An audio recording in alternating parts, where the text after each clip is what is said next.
В МЧС Абхазии завершились вступительные экзамены в профильные высшие учебные заведения Российской Федерации. Из 12 абитуриентов в Москву поедут 9 человек. 2 в Академию гражданской защиты, 7 в Академию государственной противопожарной службы МЧС России.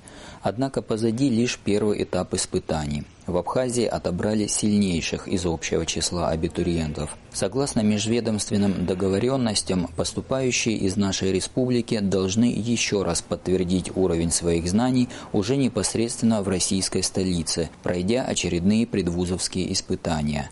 Как и в Сухуме, им предстоит написать диктант по русскому языку, сдать физику и математику, а также проявить свои физические способности.